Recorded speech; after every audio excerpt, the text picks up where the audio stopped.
তো hey hello enemy ভক্তরা, কি অবস্থা সবার? আশা করি সবাই অনেক ভালো আছেন। আননোন এনিমি চ্যানেলে আপনাদের সবাইকে স্বাগতম। তো ফাইনালি আজকে আমি আপনাদের জন্য ম্যাশলো ম্যাজিক এন্ড মাসল সিজন 2 এর এপিসোড 6 নিয়ে এসে পড়েছি। আর আমি জানি যে আপনাদের এপিসোড 6 এর জন্য অনেক দিন ওয়েট করতে হয়েছে, কিন্তু এখানে তো আমার কিছু করার ছিল না, কারণ এপিসোডটা তো আর এতদিনে আসেনি। তো যাই হোক, আজকে আর বেশি কথা বাড়াবো না, চলুন ভিডিওর মূল কাহিনীতে চলে যাওয়া যাক। তো এপিসোডের শুরুতে আমরা মার্গারেট ম্যাক্রনকে দেখতে পাই, যার সামনে কার্পাকিওর বাকি দুইটা টিমমেট ছিল। আর মার্গারেট সেখানে বলে, আমি শুনতে পারছি, আমার জন্য গান আর শক্তি দুইটাই একদম সেম, আর যার আওয়াজ যত বেশি হবে তার শক্তিও ততই বেশি হবে, কিন্তু আমি তো শুনতে পারছি তোমাদের আওয়াজ অনেক কম, তাই তোমরা এখানে আমাকে কোনো মতেই হারাতে পারবে না। এই কারণে একটা ভালো বাচ্চার মতো তোমাদের এই স্টোনটা আমাকে দিয়ে দাও। তো এগুলো শুনে এরা বলে, তুমি কি দেখতে পাচ্ছ না যে আমরা দুজন রয়েছে আর তুমি একা? তো এটা বলেই ওরা দুজন তাদের পাওয়ার একসাথে করে মার্গারেটের উপর অ্যাটাক করে দেয়। আর সেখানে আমরা উলফের মতো অনেক শক্তিশালী একটা বিস্ট দেখতে পাই, কিন্তু যখনই ওই উলফটা মার্গারেটের কাছে যেতে নেয়, মার্গারেট তার ম্যাজিক্যাল স্পেল ব্যবহার করে সেই উলফটাকে খুব সহজেই শেষ করে দেয়। আর তার পাওয়ারফুল সেই স্পেলটা থেকে বাঁচার জন্য ওই দুজন তখন একটা ব্যারিয়ার তৈরি করে, কিন্তু তাতে কোনো কাজ হয় না, কারণ মার্গারেটের স্পেলটা এতই বেশি পাওয়ারফুল ছিল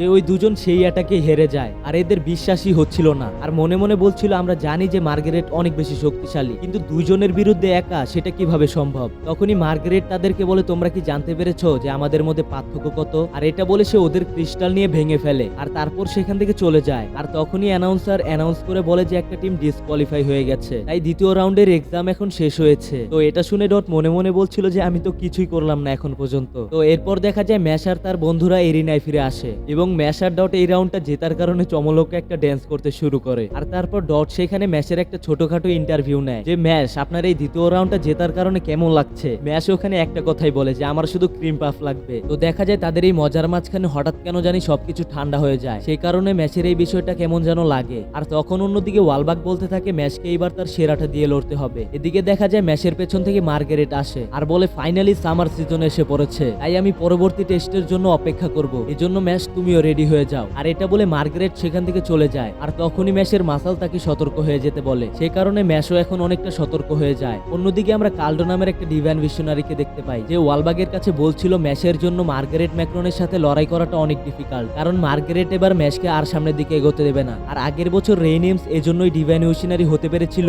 কারণ সে এক্সামে তখন মার্গারেট অংশগ্রহণ করেনি, তাই নয়তো মার্গারেটই তখন ডিভাইন ভিশনারি হতো। আর যেহেতু আমি ম্যাজিক্যাল অ্যাডমিনিস্ট্রেটর হেড, তাই প্রতি বছরই আমি সবগুলো ক্যান্ডিডেটকে অনেক নিখুঁতভাবে জাজ করি, আর আমার মতে মার্গারেটই সবচেয়ে ভালো ক্যান্ডিডেট। আর কত বছর আগে আমি ওর অনেক ভয়ানক একটা পাওয়ার দেখেছিলাম, তাও আবার নিজের চোখের সামনে, আর স্পেশালি ওর দ্বিতীয় অ্যাটাকটা। এটা শুনে ওয়ালবাগ বলে, হ্যাঁ তুমি ঠিক বলেছো, মার্গারেট আসলেই অসাধারণ। ক্যালডো এখন হেসে বলে, আপনি তো সবসময়ই ম্যাশের পক্ষে টানেন, আসলে ওর মধ্যে কি এমন স্পেশাল আছে? আর এটা বলে সে মনে মনে বলে, মার্গারেটের কাছে ডিভাইন ভিশনারি হওয়ার সকল কোয়ালিফিকেশন রয়েছে, কিন্তু আমার মনে হয় না যে ম্যাশের কাছে ওই কোয়ালিফিকেশনটা আছে। তো পরের দিনে আমাদের ম্যাক্রনের ওয়েটিং রুমে নিয়ে যাওয়া হয়, যেখানে তার টিমমেট বলছিল ওই ম্যাশ প্রথম রাউন্ডে আমার মজা নিয়েছিল, আর মার্গারেট তুমি কি শুনেছো যে ওই ম্যাশ কোনো ম্যাজিক করতে পারে না? তো ওকে মারতে আমিও তোমাকে সাহায্য করব। এটা শুনে মার্গারেট ওর উপর একটা অ্যাটাক করে দেয়, আর তারপর বলে, আমাদের দুজনের মাঝখানে এসো না, নয়তো আমার মজা নষ্ট হয়ে যাবে, আর যদি তুমি আমার মজা নষ্ট করে দাও তাহলে আমি তোমাকে মেরে ফেলবো, আর এই কথাটা আমি তোমাকেও বলছি। তো এখন আমরা জানতে পারি যে মেডেলও এতক্ষণ ধরে সেখানেই রয়েছিল। তো মেডেল এখন ওকে বলে, যতক্ষণ কাম পুরো না হচ্ছে ততক্ষণ তো আমি চুপচাপই থাকবো। আর এই ছেলেটা এটা দেখে শক হয়ে যায় যে মার্গারেট ডিভাইন ভিশনারিদের মতোই পাওয়ারফুল, এর সাথে সে মেডেলকেও হুমকি দিচ্ছে। তো এখন আমরা ম্যাশকে দেখতে পাই, যে তার মাসালকে বলছিল, আসলে আমি এত হার্ডওয়ার্ক কেন করি জানতে চাও? কারণ সেটা করতে আমার বাবা আমাকে বলেছিল, আর প্রথম দিকে এগুলো করতে গিয়ে আমি অনেক ক্লান্ত হয়ে যেতাম, সেই কারণে তখন আমার ওগুলো ভালো লাগতো না, কিন্তু তারপরও আমি ট্রেনিং চালিয়েই গেলাম, যার ফলে ধীরে ধীরে আগের থেকে বেশি ওয়েট ওঠাতে পারতাম। আর তোমরা কি জানো যে আমাদের কাছে হাত কেন থাকে? না জানলে কোনো সমস্যা নেই, আমি বলছি, মানুষের কাছে হাত এজন্য থাকে যাতে তারা সেটা দিয়ে ডাম্বেল ওঠাতে পারে। আর পা কেন থাকে সেটাও না জানা থাকলে আমি বলছি তোমাদের, যে মানুষের পা এজন্যই থাকে যাতে তারা সেটা দিয়ে ডেডলিফট করতে পারে। তো ম্যাশকে এমন ভাবে কথা বলতে দেখে ফিন বলে যে, ম্যাশের কি হয়েছে? ও আবার পাগল টাগল হয়ে গেল না তো? নয়তো এইভাবে একা একা কথা বলছে কেন? আর তখনই লেমানো বেঞ্চে বসে ম্যাশের মতোই একা একা কথা বলতে শুরু করে, আর সে তার মনের ফিলিংস এর ব্যাপারে বলছিল,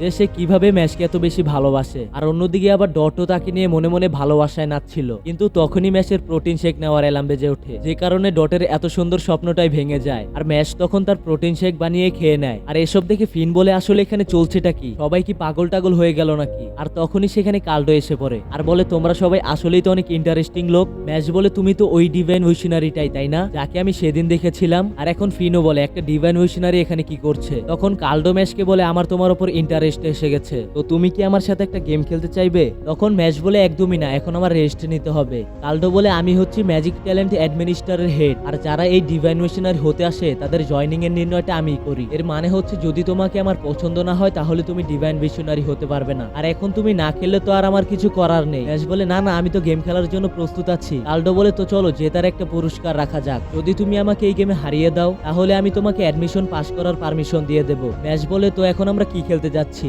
কাল্ডো বলে এটা একটা সাধারণ গেম যেটার নাম হচ্ছে ইউ লুক ইউ লুজ। তো ম্যাশ এখন এই গেমটা খেলার জন্য রাজি হয়ে যায়। তখন কাল্ডো ম্যাশের চারদিকে একটা গোল সার্কেল বানিয়ে দেয় আর বলে এই গেমে কিছু পরিবর্তন রয়েছে, যেমন এখানে কোনো রক পেপার সিজার থাকছে না। তাই প্রথমে আমি আমার ফিঙ্গারকে একদিকে পয়েন্ট করব, যারপর 1 থেকে 3 পর্যন্ত গুনবো, আর যদি তুমি ততক্ষণ পর্যন্ত এই সার্কেলের মধ্যে থাকতে পারো আর আমি যেদিকে আমার ফিঙ্গার পয়েন্ট করব সেদিকে যদি না তাকাও তাহলে তুমি এই গেমটা জিতে যাবে। এখন ফিন ভাবে এই নিয়মটা শুনে তো এমন মনে হচ্ছে যেন ম্যাচ সেটা খুব সহজেই জিতে যাবে, কিন্তু এর মধ্যে কিছু না কিছু একটা ঝামেলা তো নিশ্চয়ই রয়েছে। তো এখন কাল্ডো বলে আমরা 3 রাউন্ড খেলবো, যদি জিতে যাও তাহলে আমি তোমাকে এক্সামে পাস হতে দেব। আর তারপর আমরা দেখতে পাই কেল্ডো তার আঙুলটা উপরের দিকে পয়েন্ট করে আছে, তাই ম্যাচ নিচের দিকে তাকিয়েছিল, কিন্তু তখনই আমরা দেখতে পাই নিচের দিক থেকে ম্যাচের উপর একটা অ্যাটাক করা হয় যাতে ম্যাচ উপরের দিকে তাকায়, কিন্তু তখনই দেখা যায় ম্যাচ ওর পুরো বডিটাকে ব্যাকা করে নিয়েছে, যে কারণে ওর উপরে তাকাতে হয়নি, তাই ওই রাউন্ডটা সে জিতে যায়। এবার কেল্ডো 2 দিকে তার আঙুল পয়েন্ট করে আর ম্যাচের উপর ওই 2 দিক থেকেই অ্যাটাক আসে, কিন্তু ম্যাচ সেই 2টা অ্যাটাককে পাঞ্চ মেরে ডিফেন্ড করে নেয়, তাও আবার সেদিকে না তাকিয়ে, যে কারণে সে দ্বিতীয় রাউন্ডটাও জিতে যায়। এখন কেল্ডো বলে আমার বিশ্বাসই হচ্ছে না যে তুমি শুধু নিজের হাত দিয়েই আমার অ্যাটাককে থামিয়ে দিলে, এটা তো সত্যি অসাধারণের ছিল।